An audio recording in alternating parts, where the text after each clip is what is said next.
Chào tất cả các bạn. Hôm nay mình muốn giới thiệu với các bạn một cách làm cho các cái cục sạc điện thoại. Nó thường là hay ra 5V để sạc cho điện thoại và các việc khác như là đèn LED, loa Bluetooth hoặc là cục sạc dự phòng.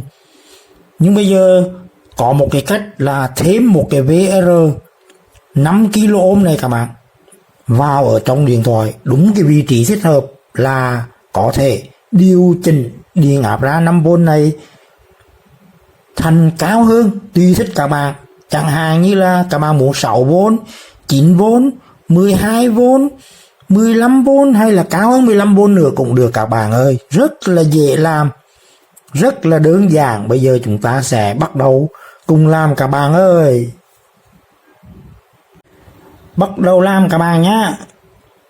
Đầu tiên chúng ta sẽ dùng một cái tấm thiếc mỏng bày ở cái nắp lưng của cái điện thoại lên. Các bạn bày đều hai bên là nó sẽ ra các bạn.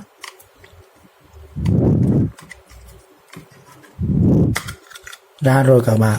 Nó rất dễ dàng các bạn ơi. Thiết kế của cái cục sạc Samsung này cũng bật lên rất là dễ các bạn. Các bạn cho cái thanh thiết này các bạn bày vào đây là nó lên. Ra rồi các bạn. Kéo ra thôi. Cái bó mạch này nó làm rất đơn giản các bạn. Ở trong này có một cái hai cái thanh để ép vào đây cho điện 220V vào. Rất là đơn giản các bạn.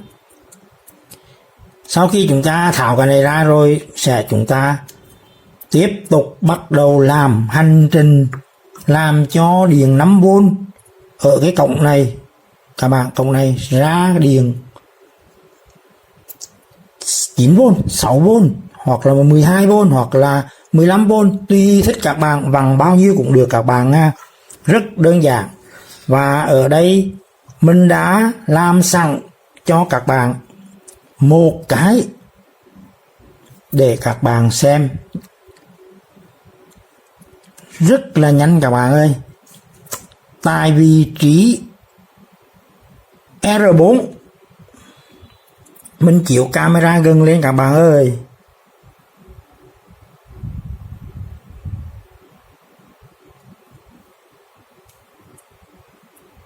Tại vị trí R4 các bạn. Các bạn sẽ câu song song R4 này các bạn nhé, câu song song.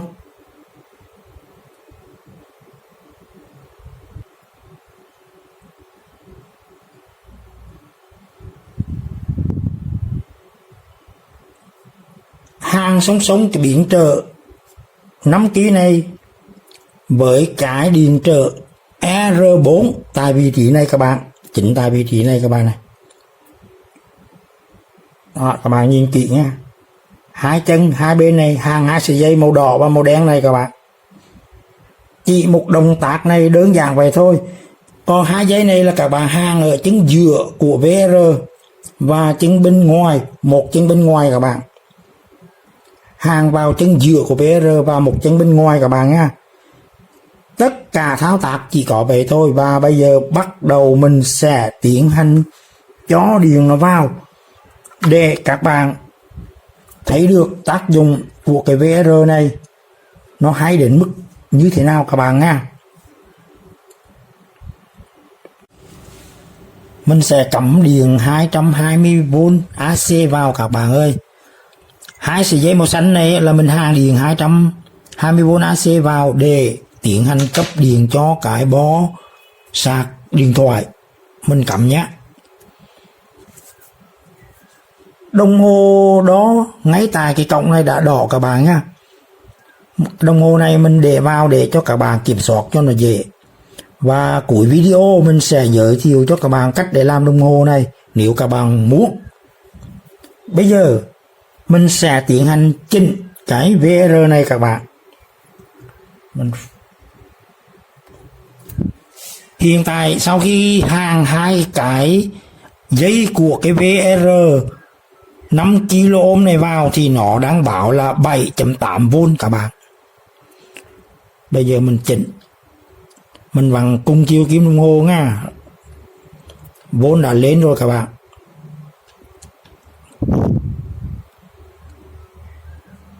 Mình sẽ dừng lại vị trí 9V.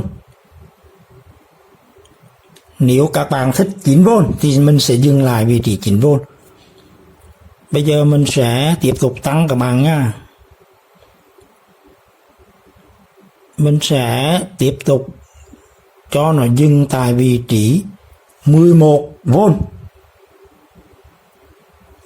Và sau đó mình tiếp tục tăng tiếp bằng cùng chiều kim đồng hồ các bạn là nó sẽ tăng lên. Mình sẽ dừng tại vị trí là 12V các bạn.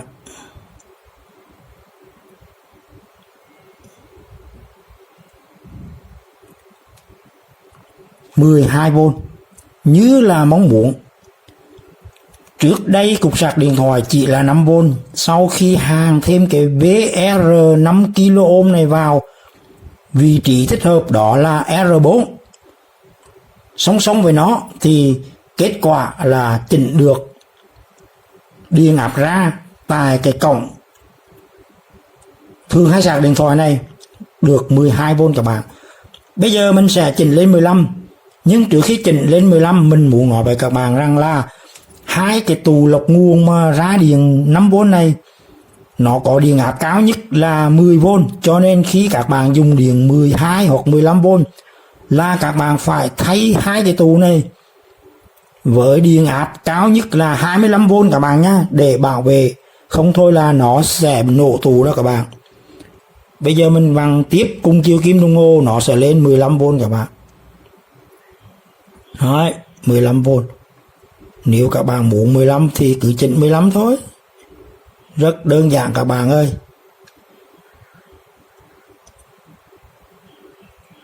Tóm lại là các bạn muốn bao nhiêu cũng được, cao hơn 15V nữa cũng được.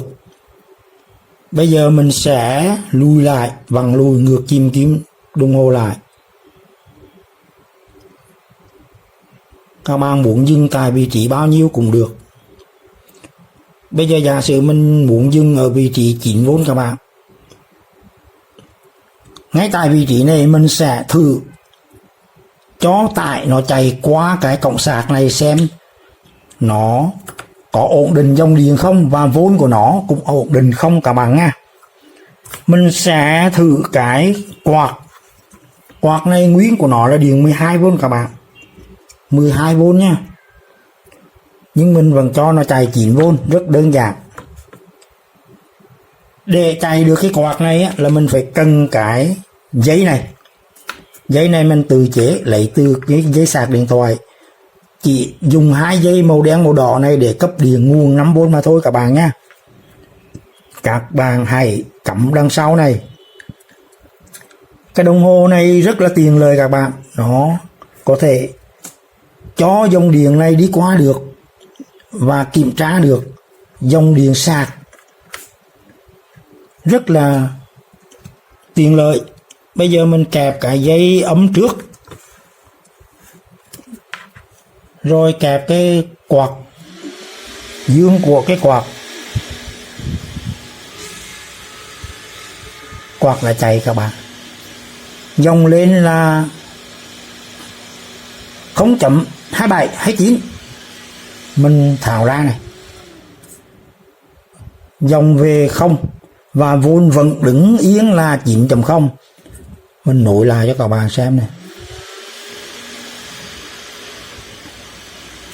Dòng điện thay đổi tùy theo tốc độ này, còn vốn á thì nó vẫn đứng yên. Điều này chứng tỏ là dù mình chỉnh lên 9V nó vẫn ổn áp rất tốt các bạn nha. Bây giờ giả sử mình tháo cái nguồn 220 ra, rồi mình cắm lại xem nó có tự động điều chỉnh, cũng là lên 9V, đúng 9V các bạn, không có gì thay đổi, rất tốt các bạn ơi. Bây giờ mình sẽ để yên như vậy và mình sẽ chỉnh cái VR này các bạn nha. Mình sẽ chỉnh cái VR này cho nó tăng lên các bạn nha, để các bạn theo dõi các bạn nha.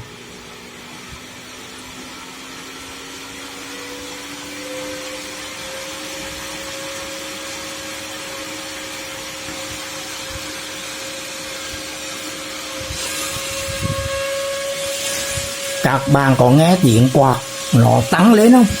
Chạy rất nhanh, đúng điện áp 12V rồi, nó chạy rất nhanh các bạn ơi. Bây giờ mình thử dòng nó có thay đổi không nha. 0.35 điện áp. Mình sẽ chỉnh đúng 12.0 luôn. Mình cố gắng chỉnh đúng 12.0 các bạn nhé. Rồi mình tháo dây nguồn ra. Quạt đã ngưng chạy các bạn.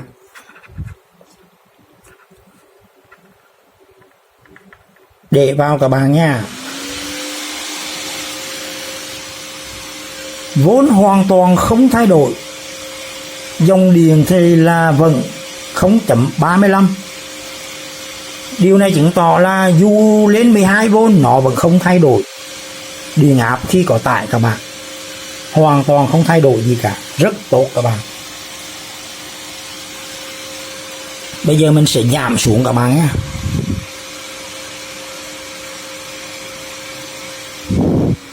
Các bạn nghe tiếng quạt nó nhỏ lại.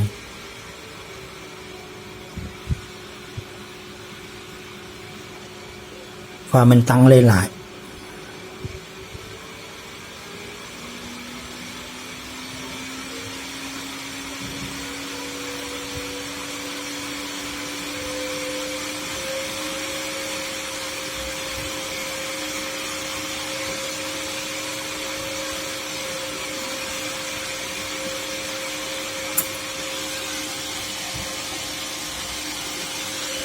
Rất là tốt các bạn ơi. Mình cảm thấy tự tin là khi chỉnh lên điện 12V dòng vẫn không thay đổi. Mình nhả ra này, vốn vẫn 12V. Mình kẹp lại các bạn nhé. Vốn vẫn là 12V, không có thay đổi gì cả. Bây giờ mình sẽ rút cái nguồn điện 220 ra. Cắm lại. Vẫn không có gì thay đổi. Có thể mình khẳng định với các bạn rằng là cách làm này rất là tốt các bạn. Bây giờ các bạn có thể thiết kế cái VR này để ở bên trong như thế nào đó là tùy các bạn nha. Các bạn có thể cho nó nằm cố định ở bên trong này, hoặc là các bạn có thể cho nó ra ngoài, khoan một lỗ ra ngoài, cho nó hướng ra ngoài. Các bạn khoan một cái lỗ để có cái vỏ này có thể xuyên qua chỉnh được, là tùy các bạn nha. Việc này thì tùy các bạn định hướng như thế nào các bạn làm thôi, không có gì khó khăn cả. Tiếp theo mình muốn nói với các bạn rằng là sau khi mà chỉnh được cái điện áp này rồi á, thì các bạn sẽ làm theo ý muốn của mình, đó là dùng cho quạt máy, dùng cho đèn led, dùng cho bất kỳ việc gì mà các bạn cần. Điện 9V, 12V hoặc 15V thì các bạn cứ làm thôi. Và cuối cùng mình vẫn nhắc cho các bạn là thay hai cái tủ này các bạn nhé. Thay hai cái tủ này mà điện áp cao của nó là phải là 25V. Hiện tại là nó là 470 10V, và các bạn nên thay 470 25V các bạn nhé, để có thể dùng điện 15V mà không sợ nó cháy nổ. Tiếp theo là mình sẽ hướng dẫn các bạn làm cái đồng hồ này các bạn. Đồng hồ này các bạn có thể làm rất đơn giản. Chỉ mua cái này ở trên mạng là 20k, sau đó tiến hành làm, lấy một cái vỏ nhựa tùy theo ý thích của mình. Bây giờ mình sẽ hướng dẫn các bạn làm các bạn nha. Để thiết kế được cái đồng hồ đó, trước tiên các bạn phải mua được cái bảng đồng hồ này có tên là DSN VC288. Mình chịu gần cho các bạn xem luôn.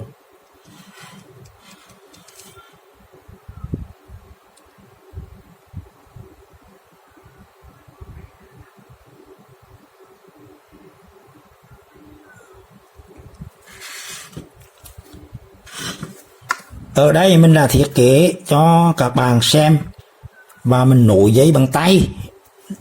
Mục đích là để các bạn nhìn rõ. Mình sẽ giải thích. Đây là cục sạc điện thoại iPhone cấp nguồn 5V ra cho cái dây sạc này. Dây này mình sẽ cắt ngắn đi, chỉ lấy sợi màu đỏ là dương 5V và dây màu đen này là 0V. Dây màu đỏ sẽ nối vào dây đỏ và dây vàng của cái bảng đồng hồ này các bạn. Và dây màu đỏ này cũng nối vào dây màu đỏ của cái chân cắm ra sạc cho điện thoại. Mình cắm sẵn sàng cái dây sạc này vô để một lát nữa mình sẽ sạc điện thoại luôn nha. Rồi dây màu đen này á là 0V thì nối với hai dây màu đen nhỏ và lớn của cái đồng hồ này. Còn trên đồng hồ này chỉ còn là dây màu đỏ lớn này là dây đo dòng điện ra đó các bạn. Dây này là quan trọng lắm và nó ra chân âm của cái chân cắm cấp nguồn 5V cho điện thoại của bạn. Tất cả chỉ có vậy thôi các bạn. Có nhiều bạn hỏi mình là lấy cái này ở đâu các bạn ơi. Thì lấy cái này ở những cái cục sạc điện thoại hỏng. Các bạn trong gia đình có rất nhiều điện thoại hỏng, sạc điện thoại bị hỏng. Các bạn đập ra lấy cái chân sạc này. Điều quan trọng nhất là các bạn phải lấy được 4 cái chân 0V, data 1, data 2 và dương 5V. Ở đây các bạn phải nối hai chân data 1, data 2 lại với nhau thì mới chuyển qua sạc nhanh được các bạn. Xin các bạn lưu ý điều này nhé. Khi đồ cái này thì các bạn phải nối data 1, data 2 lại với nhau thì dây sạc này mới chuyển qua sạc nhanh. Nếu không là điện thoại các bạn sẽ được sạc chậm và điều đó sẽ gây phiền toái cho các bạn. Bây giờ mình sẽ cắm cái điện thoại vào để sạc cho các bạn xem thực tế. Rồi dòng sạc 0,70V 4.7. Sợ gì ở đây mà vôn nó sụt xuống á, từ 5V mà xuống 4.7, 4.8 á, là do thế này các bạn. Ở đây là mình nối dây rất là dài và dây ở đây rất là nhỏ cho nên nó bị sụt áp. Khi các bạn để vào bên trong là các bạn cắt ngắn hết tất cả cái dây này, cắt ngắn hết, cắt tới đây các bạn á, cắt ngắn tới đây nhá, và dùng dây lớn. Hai dây này cũng dùng dây lớn thì nó không bị sụt tải các bạn nhá. Và điều này mình đã chứng minh ở trong này rồi này, không bị sụt tải bởi vì mình hàng dây rất là ngắn. Các bạn chú ý điều đó nha. Đó, rất đơn giản. Bây giờ mình tháo ra thì nó trở về 000. Mình cắm cái điện thoại vào thì nó sẽ sạc, báo sạc. Tất cả chỉ có vậy thôi các bạn. Mình không cần phải đưa cái sơ đồ ra đâu các bạn nha. Bây giờ mình sẽ cứ để như thế này để cho các bạn quan sát và làm. Và ở đây mình nhắc các bạn là hai cái rắc này có thể nhổ ra được các bạn, để rơi ra được và các bạn nhìn dễ hơn các bạn nhé. Đó, mình để như vậy cho các bạn nhìn.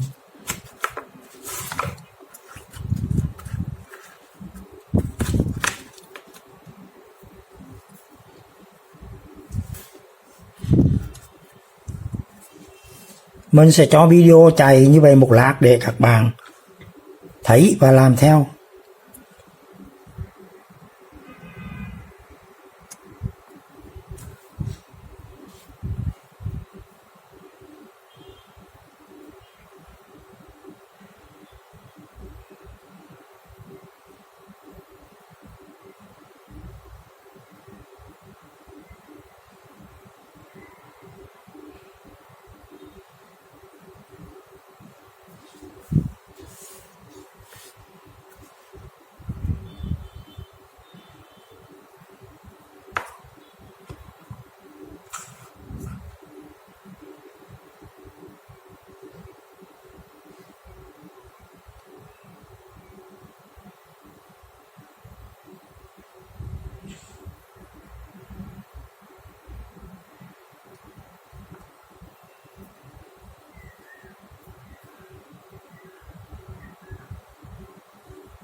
Rất vui được gặp lại tất cả các bạn.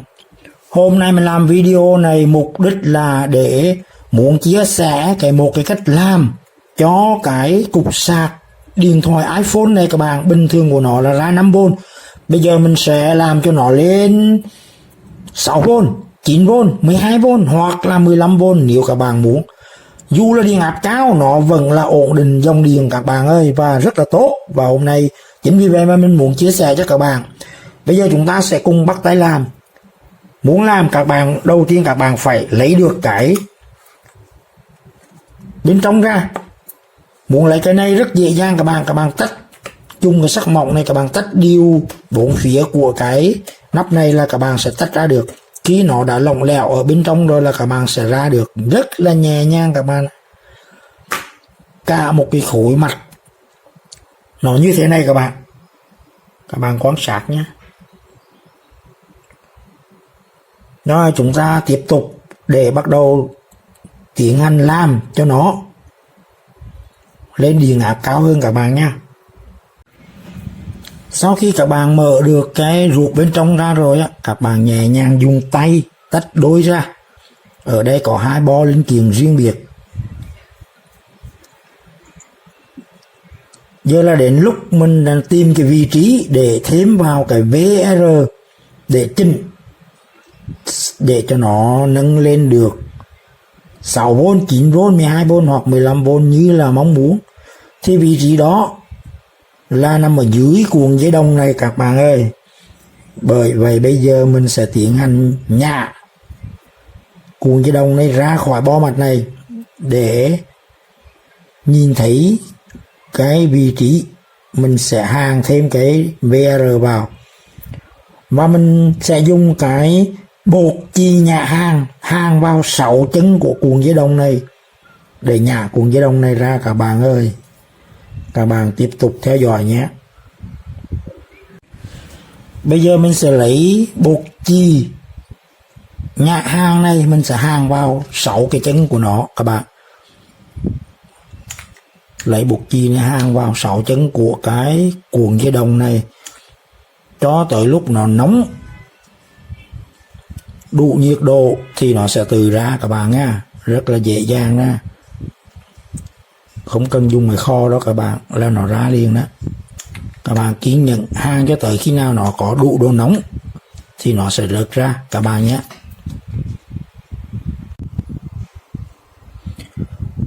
Sau khi mà mình đã tháo được cái cuộn dây đồng rồi các bạn, mình đặt ở tư thế này các bạn nhé, để dễ dàng quan sát các cái vị trí mà gắn cái VR này vào bên trong đó các bạn.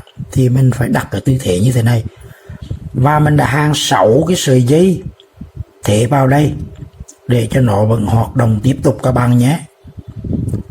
Bây giờ vị trí mà mình chọn để gắn cái VR này vào chính là chân số 3 của con IC nguồn này các bạn. Theo cái sơ đồ mạch mà mình giới thiệu luôn với các bạn trong video này, các bạn nhìn theo đó mà làm các bạn nhé.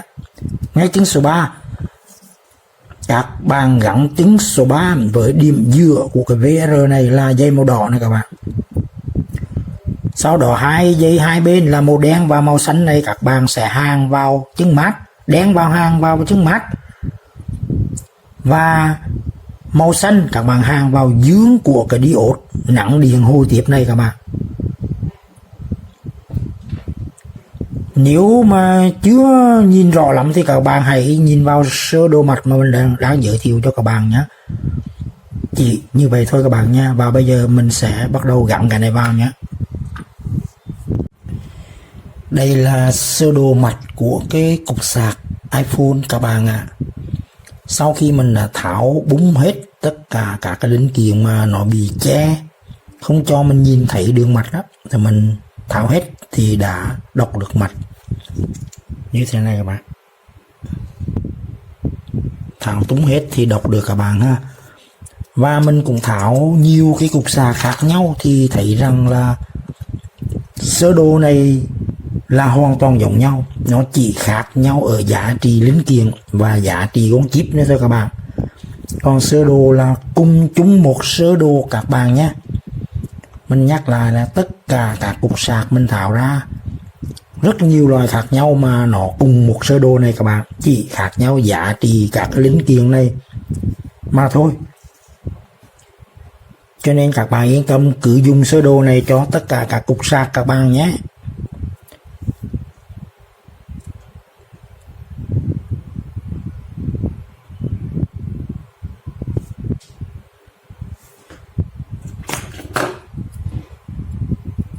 Quan trọng nhất là chân số 3.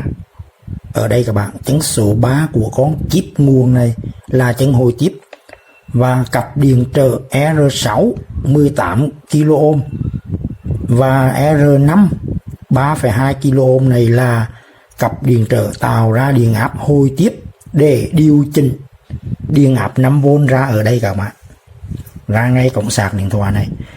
Vì thế nếu các bạn thay đổi các cái điện trở này theo một tỷ lệ nào đó thì nó sẽ thay đổi điện áp ra ở đây. Và các bạn muốn ra 3V, 5V, 6V, 7V, 8V, 9V là tùy ý các bạn thay đổi các bạn nhé. Mình đã làm rồi và thành công là các bạn, và các bạn cứ thế mà làm thôi. Bạn nào muốn lấy sơ đồ này thì chụp màn hình lại các bạn nhé.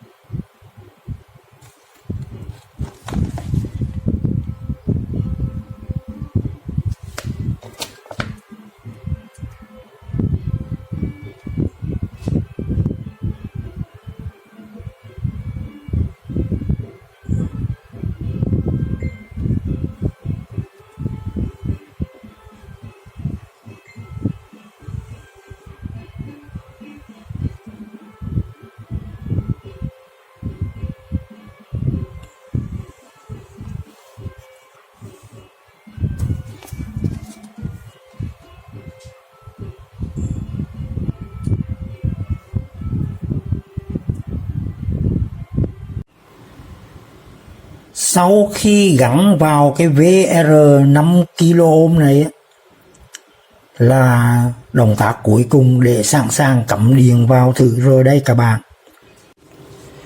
Bây giờ là lúc mình chỉnh cái VR để có những cái điện áp thay đổi như mong muốn các bạn nha. Và thuận tiện cho công việc mình đã thay cái dây nguồn AC vào này bằng hai sợi dây dài này để cắm điện cho nó dễ các bạn nha.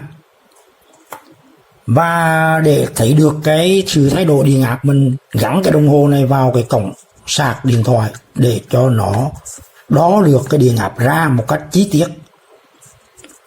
Nào bây giờ cùng cắm điện và cùng theo dõi các bạn ơi. Đây là giờ phút hưởng thụ thành quả các bạn nha. Rồi đồng hồ đã báo đỏ 5V. Như ban đầu chưa làm gì cả thì nó 5V các bạn nha. Giờ mình sẽ chỉnh và điện áp ra 5V này sẽ thay đổi theo ý muốn của mình. Các bạn muốn thấp dưới 5V cũng được, trên 5V cũng được các bạn nha. Bắt đầu theo dõi nào.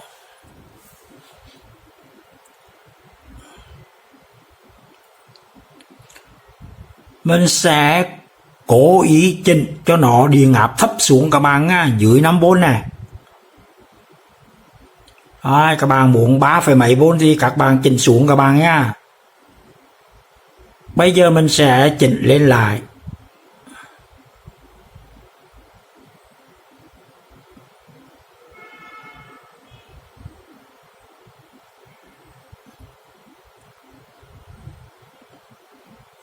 Cho lên trên 5V các bạn ơi.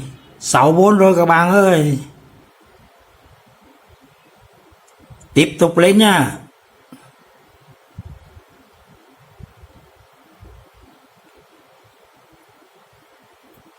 7V rồi các bạn ơi.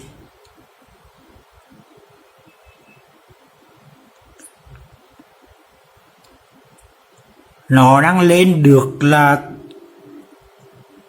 xấp xỉ 8V các bạn.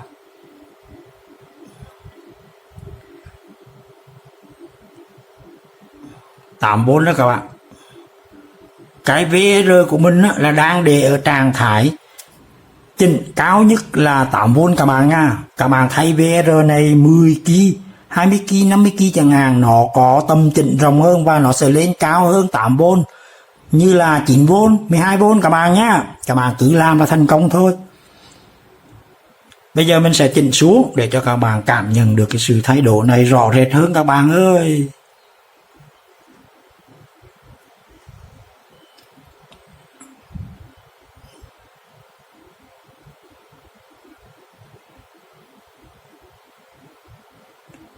Cho xuống dưới 5V các bạn á.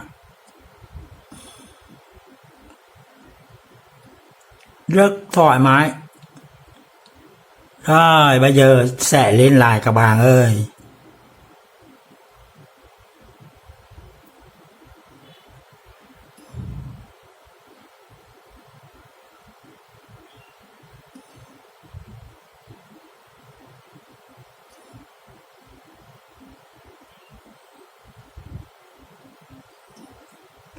Rất thoải mái các bạn ơi. Như vậy là đã thành công rồi các bạn nhé. Mình cũng chúc các bạn làm thành công như vậy, và các bạn muốn chỉnh bao nhiêu đó, sử dụng điện áp bao nhiêu thì các bạn cứ chỉnh thôi.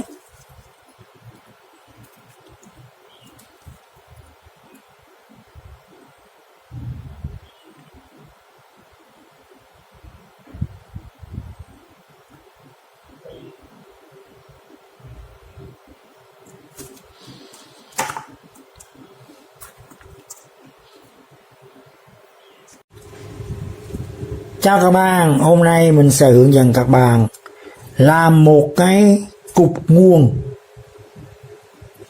lên bao nhiêu vôn cũng được. Hiện tại của nó bây giờ là 12V 1,5A. Cái này là cục cấp nguồn cho cái model Viettel 12V 1,5A để dùng internet các bạn. Và mình hôm nay muốn làm tăng lên bao nhiêu vôn cũng được. Cụ thể là nó có thể tăng từ 5V lên 9V, lên 12V, lên 15V, lên 18V và lên trên 20V. Bây giờ chi tiết cách làm chúng ta sẽ mở ra để bắt đầu làm các bạn. Cách mở cái này quá sức là đơn giản. Nếu trường hợp dưới con tem này mà có một con ốc thì các bạn lật cái con tem lên.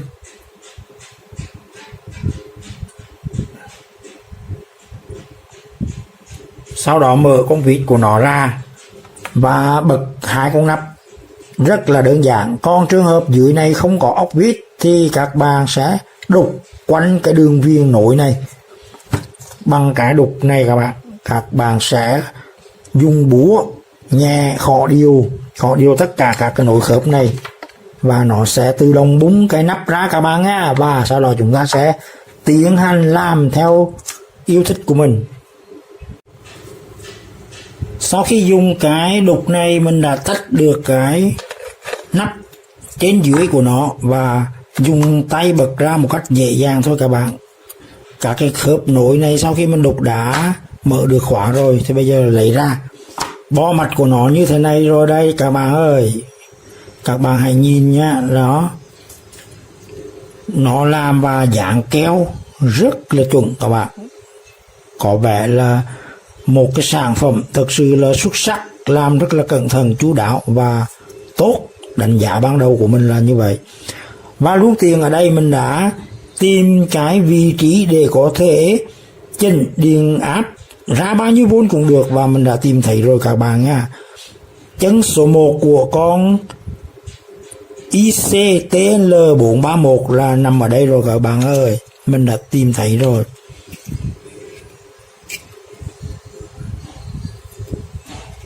Nó nằm đây các bạn. Chân số 1 của con IC điều chỉnh điện áp hồi tiếp đó là TL431. Và mình sẽ thêm một cái VR để cho nó ra điện áp tùy thích các bạn nha. VR thì các bạn dùng biến trở là 5kg là được. Hoặc các bạn có kilo ohm thì cũng được các bạn nha. Rồi bây giờ chúng ta sẽ bắt đầu tiến hành thêm cái VR vào để chỉnh các bạn nha. Tiếp tục các bạn ơi, bây giờ mình sẽ làm một cái động tác để cho nó quay video thuận tiện đơn giản, đó là mình nhả cái phích cắm này ra, dùng 2 sợi dây này các bạn để thay cho nó cắm cho nó dễ đơn giản. Và mình nhả 2 sợi dây này các bạn nha, để mình dùng cái đồng hồ này nó đọc được dễ dàng hơn các bạn nha. Giờ mình sẽ cắm điện vào, các bạn sẽ nhìn thấy được đồng hồ nó đang chạy các bạn này. Điện áp đang chỉ đó là 12.4V, mình chưa tác động, chưa bỏ cái VR này vào các bạn nhá. Hy vọng rằng những động tác như thế này sẽ giúp cho mình kiểm soát video dễ hơn các bạn ha. Bây giờ tiếp tục nào.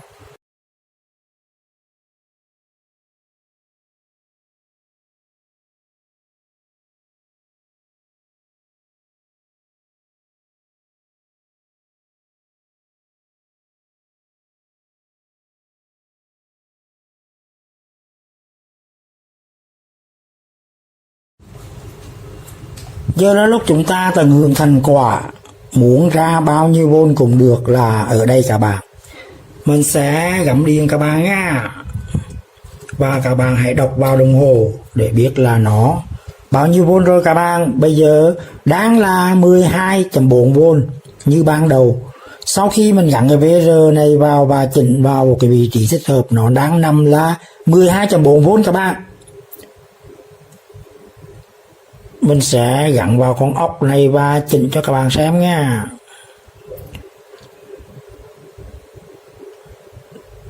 Đáng bằng là nó giảm, và các bạn vặn ngược lại thì nó sẽ tăng các bạn, tùy theo cái thế mà VR các bạn gắn vào, theo chiều thuận hay là chiều ngược các bạn nhá. Từ 12V bây giờ xuống 9V rồi các bạn ơi. 9V rồi các bạn.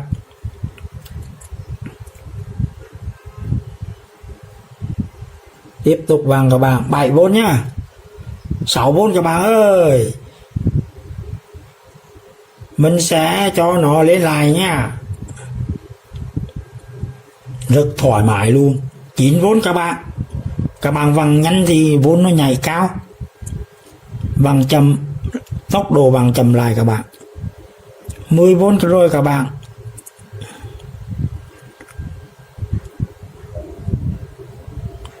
Sẽ cố ý vặn lên trên 12V các bạn nhá. Xem nó lên tới bao nhiêu nào. Ôi lên rất nhanh các bạn ơi. 19 rồi, 20 rồi. Rồi mình nghĩ là nó sẽ dừng ở đây rồi các bạn. Cũng rất là mạnh rồi các bạn ha, gần gấp đôi rồi đó. Bây giờ mình sẽ chỉnh xuống 12V lại nha. Và mình sẽ cho nó chạy một cái tải. Bây giờ mình có cái cặp đèn LED này, mỗi thanh 12V, 2 thanh là mình mắc song song lại là công suất của nó cũng là mạnh. Và mình sẽ cho một cái phích cắm để lấy điện ra. Điện 2 đầu này mình sẽ kẹp đúng âm dương của cho đèn LED. Và nó sẽ sáng rồi các bạn ơi, rất tuyệt vời luôn các bạn ơi. Dòng tiêu thụ đã thể hiện 1.03A và mình sẽ cho ốc nó xuống để cái đồng hồ nó đọc dễ hơn các bạn nha. Rất sáng luôn các bạn. Hiện tại dòng tiêu thụ là 1A, gần như là 1A các bạn. Mình sẽ thực hiện động tác nhả nó ra và vốn không có thay đổi, dòng thì trở về 00, kẹp vào vốn cũng gần như không thay đổi các bạn nhé, vẫn là 12.3.4V và dòng bây giờ ăn là 1A. Bây giờ các bạn muốn cho nó lên vốn cao hơn thì dòng tiêu thụ nó như thế nào các bạn ha. Mình sẽ tháo ra. Bây giờ mình sẽ cho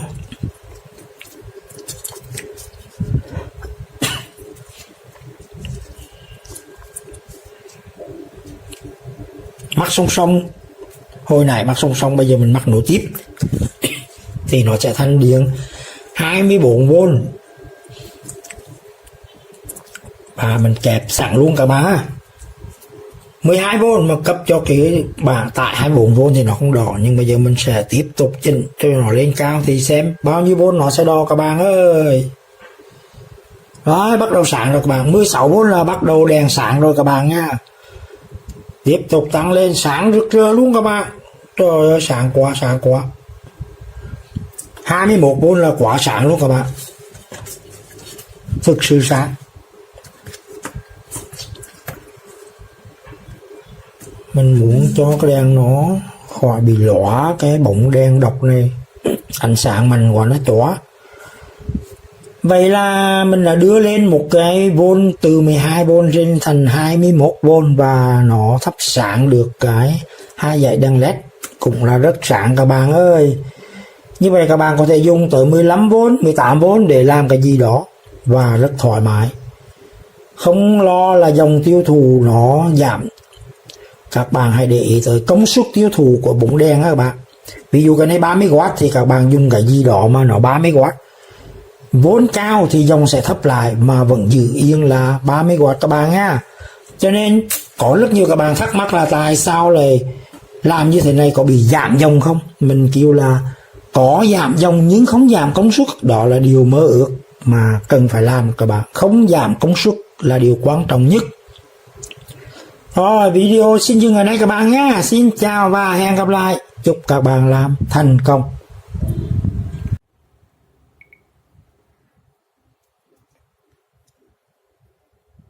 Xin chào tất cả các bạn. Hôm nay giới thiệu với các bạn cách để làm một cái nguồn sung laptop. Bình thường là 20V các bạn, tầm 20V các bạn nha, mà 3A. Bây giờ nó luôn cố định là 20V. Giờ mình muốn làm một cái VR lắp vào ở bên trong nó để thay đổi cái điện áp ra. 20V này có thể thay đổi được các bạn, rất đơn giản, và thay đổi tầm khoảng là 0V cũng được cho tới là tầm gần 30V, chính xác là khoảng 28V, từ 0 tới 28V các bạn ơi. Rất đơn giản. Cách làm của nó là chỉ cần gắn thêm cái VR 5kΩ hoặc là 10kΩ các bạn đều được cả. Hai chân ngoài của VR này các bạn thì các bạn hàng vào âm dương của tụ lọc nguồn ở đây. Còn chân giữa của nó là hàng vào chân số 1 của cái con kíp điều chỉnh điện áp TL431 các bạn. Đây, con này các bạn nhé.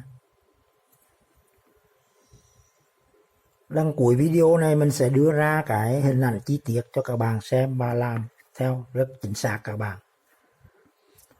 Trước hết bây giờ mình đã làm sẵn hai cái dây này để ra cái đồng hồ cho nó đo, động tác nó đơn giản các bạn. Và mình sẽ cắm điện thử.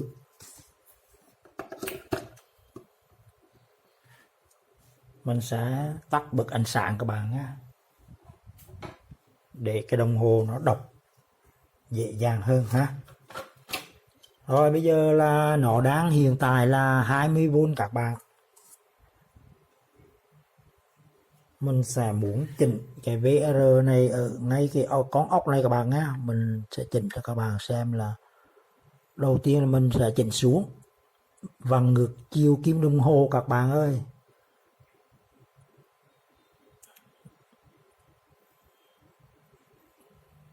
-12V các bạn. Mình sẽ thử chỉnh xuống nữa xem sao các bạn nhé.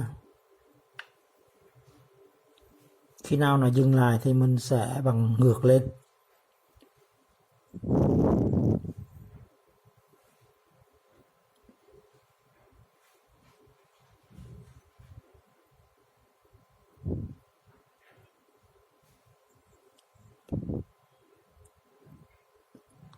Tạm 4 các bạn.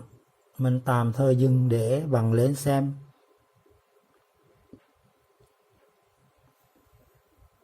Với cách làm này các bạn muốn bao nhiêu vôn cũng được. Từ 0 tới 28V các bạn dừng ở đâu thì các bạn dùng ở đó các bạn nha. Bây giờ mình vặn nhanh một tí.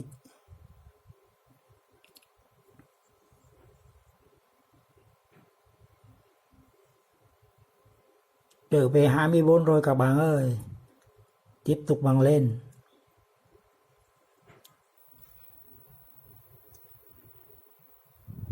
28 các bạn. 28 là ngưng nha.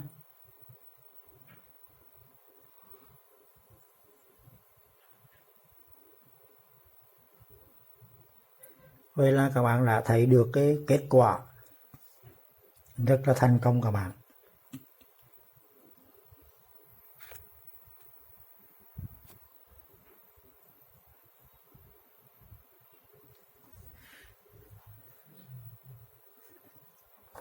Khi các bạn làm cái này mà lên điện áp 28V thì các bạn phải chú ý thay cái tụ lọc nguồn này các bạn nha. Thay tụ lọc nguồn lên tầm 35V hoặc 50V.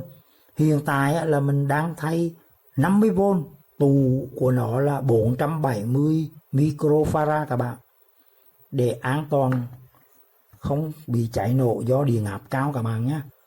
Có tụ zin của nó mà mình đã tháo ra là như thế này các bạn, là tụ này nó là 25V 470 các bạn, 25V thôi nha. Bởi vì tối đa của cái nguồn này lúc mà nhà sản xuất làm là 20V các bạn, cho nên 25V tụ giới hạn là an toàn các bạn ơi. Bây giờ mình muốn nói là khi mà điện áp thay đổi này thì chúng ta dùng vào việc gì? Các bạn có thể đoán ra được làm việc gì đó. Còn bản thân mình á, thì mình muốn cấp nguồn cho đèn led. Bây giờ mình có một cái dàn đèn led 24V các bạn, thì bây giờ mình để 24V các bạn nhé, để mình thử cái dàn đèn led của mình xem sao.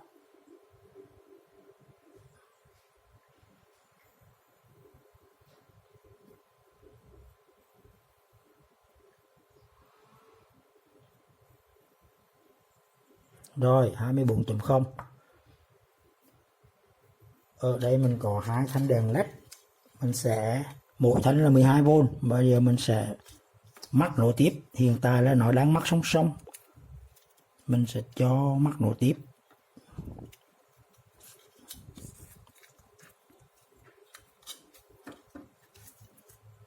Màu đỏ của dây này thì câu vào màu đen của dây kia để trở thành 24V các bạn ơi.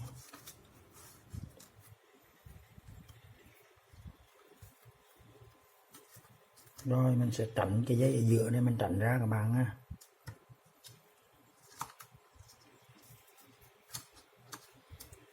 Còn hai cái dây này mình sẽ kẹp vào nguồn 24V ở đây. Mình sẽ chuẩn bị một sợi dây kẹp các bạn. Cái đồng hồ này mình tự làm và cái đầu ra của nguồn là nằm ở đây bạn ơi. Mình sẽ kẹp và các bạn theo dõi nó thay đổi vốn như thế nào nha.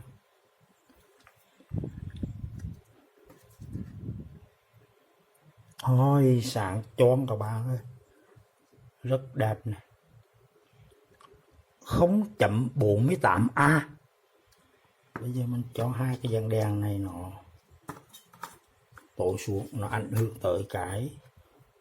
Rồi các bạn nhìn đồng hồ rõ hơn các bạn ha.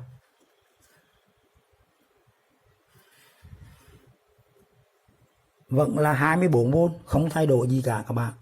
Và dòng tiêu thụ là bây giờ lên 0,5 rồi. Mình sẽ nhả một mũi hàng ra cho các bạn xem nha. Dòng tiêu thụ về không các bạn này, nó về không luôn nha. Vẫn là 24V và mình kẹp vào nha. Rồi đèn sáng, dòng tiêu thụ tăng lên 0,50, tức là 1/2A rồi các bạn ơi. Các bạn nhớ là cái nguồn laptop này bản thân của nó là 3A các bạn, mà bây giờ mình chỉ dùng mới được có 0,5, tức là 1/2A, thì các bạn có thể dùng được 6 lần như thế này, gấp 6 lần như thế này. Có nghĩa là phải gắn được 12 thanh led này. Rất là sáng các bạn này, đèn rất là sáng luôn. Đó là cái cách mình đang dùng các bạn. Còn nếu các bạn dùng 12V thì mình sẽ mắc song song hai cái này nha. Bây giờ mình nhả ra, tiến hành mắc song song và mình sẽ chỉnh cho nó về 12V. Mình muốn làm chi tiết như thế này là để các bạn mỗi bạn chọn một cái điện áp khác nhau khi cần dùng làm việc gì đó. Có thể là không cần lắp đèn led, nhưng mà có thể các bạn dùng motor hoặc là nuôi các cái máy móc gì đó.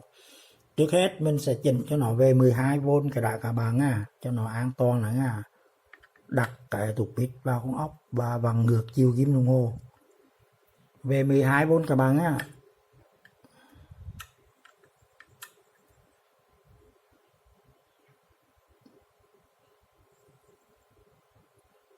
Rồi 12.0 các bạn, và mình lại tiếp tục cấp nguồn cho đèn led. Rồi sáng rực rỡ các bạn ơi. Bây giờ thì dòng là 0,9 gần 1A, bởi vì vốn nó thấp đi thì dòng nó sẽ tăng lên các bạn. Mình sẽ che bớt ánh sáng cho nó, cái đồng hồ này có hiệu quả. Các bạn muốn đúng 12V thì chỉnh lên một xíu.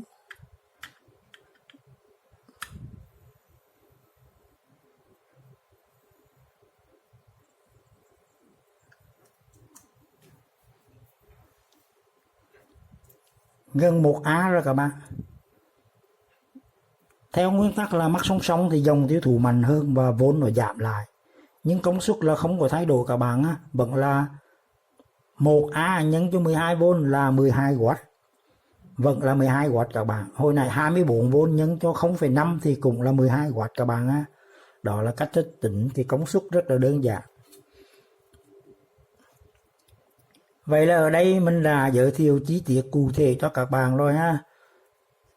Nhả là dòng ampere về không rồi các bạn. Ở đây mình đã giới thiệu rõ ràng rồi các bạn ha.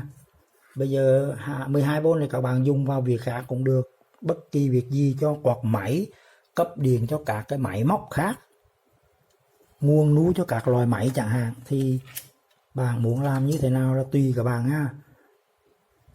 Rồi bây giờ các bạn sẽ tiếp tục theo dõi để mình chỉ dẫn cho các bạn cách để hàng vào cái VR này cụ thể như thế nào các bạn nhé.